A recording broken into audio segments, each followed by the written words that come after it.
About Alan Jones' retirement coming up later in the program. But let's cross back down to Canberra now and catch up with the Assistant Treasurer, Michael Sukkar. Thanks for joining us, Michael. Good to be with you, Chris. Look, first up, I've got to ask you about the Treasurer, Josh Frydenberg. He had that horrible coughing fit delivering his statement today. After question time, he got medical advice. He's been sent off into isolation and to have a coronavirus test. We'll know the result tomorrow. What's your advice on how he's feeling and what the chances are that he could have been infected? Well, look, I'm not a medico, Chris, but obviously as the Treasurer said, out of an abundance of caution, he's got a test after he had a bad cough and a bit of a dry throat in the house. I mean, I've been working pretty closely with Josh over the last couple of months, and there's no one that's worked harder to try and steward this economy through this extraordinarily difficult time. I've seen up close just the sort of days that Josh has been putting in, the commitment, the dedication, physical and mental, that he's been putting into the job in very, very long days. So again, I don't have any medical background, but I wouldn't be surprised if Josh is just a bit run down, given how extraordinarily hard he's worked for the Australian people during these last couple of months. Well, I know he wasn't feeling well, and obviously he wanted to press on and deliver that statement. Why was the statement so important?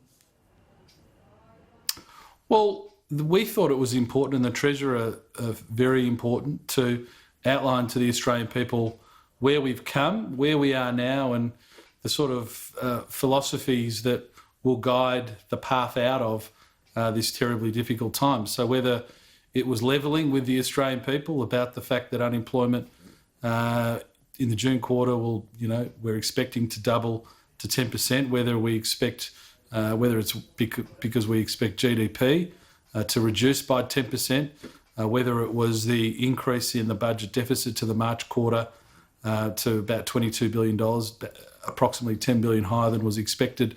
Some of these sort of markers just to level with the Australian people of where we find ourselves now. But more importantly, the fact that we've been able to get on top of the health issues, I think, remarkably quickly and effectively, without being complacent, mind you, but the fact we've been able to get through that should give us great cause for optimism with obviously the other supports we've put in place, whether it's the JobKeeper payment, JobSeeker, cash flow for small businesses, direct support for households. We've cushioned the blow, but there will be another side, and we're, I think, almost in as good a position as any other country around the world to take advantage of what will be inevitable opportunities on the other side of this extraordinarily difficult time for the global economy, let alone the Australian economy. But isn't Labor's criticism fair enough when they say, if you're levelling with the Australian public, give us your best estimate now at what the deficit will be for this financial year? Tell us now where you believe public net debt is going to peak, where unemployment will peak.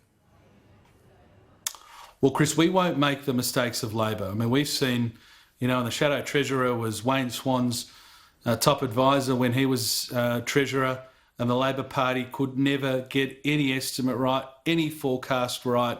They were hopelessly wrong. They projected full surpluses, we all famously remember. Hang on a second. You predicted a surplus this year. Today was the day when you were supposed to be Chris, delivering let me finish. the surplus. Yeah, so the question is, we've been befallen by this Chris. pandemic. No, Michael, we have been hit by this pandemic. Everybody understands that. But the question is whether or not you should give the public today the best estimates you have today from Treasury. Well, if you let me finish my answer, Chris, I was going to say that if you compare what we're in now, even compared to then, can you imagine 6 weeks into this extraordinary pandemic, with a long way ahead of us, a long runway ahead of us of this pandemic, the unreliability of those sorts of forecasts. So we've levelled with the Australian people of where we're at, where we think we're going. But Chris, honestly, there's no point at this time in what is an extraordinarily unprecedented circumstance to be trying to provide those sorts of hard and fast figures. I mean, the Treasurer did outline where we'd expect business investment or dwelling investment or household consumption to go. We think, fairly robust figures, but we're not going to throw figures out there like Labor did that were plucked out of thin air. We will give prudent forecasts of where we think the economy is going.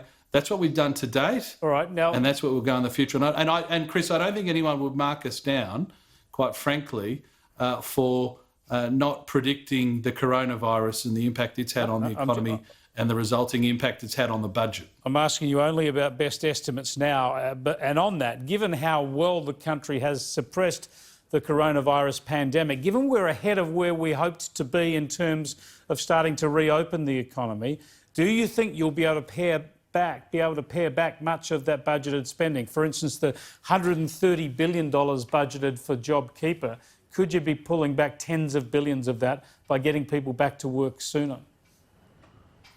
Well, no, we've put in place demand-driven programs. So the JobKeeper program is a demand-driven program. There was, again, a Treasury estimate. We expected about 6 million employees to access the scheme. I think we're close to 5.6 million people thus far, and that is still growing. These are estimates, but in the end, it's a demand-driven scheme. It's there to meet the demands of the economy at the time. Now, look, of course, Chris, with any government payment, we hope the economy rebounds as quickly as possible, but I think we've got to be realistic about it. We've put the JobKeeper program in place for 6 months with a 3-month review. I think our expectation is that's going to be required for that entire time, and all of the payments we've put in place are short-term in nature. Partly, Chris, because we can't go on spending $20 billion a month, for example, on the JobKeeper scheme in perpetuity. But secondly, we want to make sure that the support is there, whether it's support for households, support for small businesses, support for employees, support for people who can't get access to JobKeeper with a job seeker payment, that it's there for them when they need it, but that the budget bounces back as the economy bounces back, and we don't make the mistakes that Labor made, which was to bake in long-term expenditure to deal with a short-term crisis. Just on parliamentary sittings, you've got another couple of days down there this week. Will you be detailing a sitting calendar beyond that so that Parliament returns as normal in, say, late July or August? Well, I think the Leader of the House, Christian Porter, outlined today in the House that he expects to put forward a proposed parliamentary schedule, but there's nothing normal about this. And I think if you look at the federal parliament, we have met as often, if not more, than some of the state parliaments. But again, look, Labor always try to make this about themselves. Christian Porter, the Leader of the House, the government will have announcements on this. This is a pretty unprecedented time in every single way, including on the times that we sit and the way that we sit. But Labor trying to always make it about themselves, I think, is fairly unedifying. We're focused on the Australian people, on households, on small businesses, on people who are worried about and thinking about whether they'll have a job at the end of this and what their job looks like at the end of this. That's our focus. And as I said, I think we have done the best we possibly can to facilitate unusual parliamentary sittings. And I think you can compare how often and how regular the federal parliament has met in comparison to every other jurisdiction around the country. Michael Sukkar, thanks so much for joining us. Good on you, Chris. Thanks. The Assistant Treasurer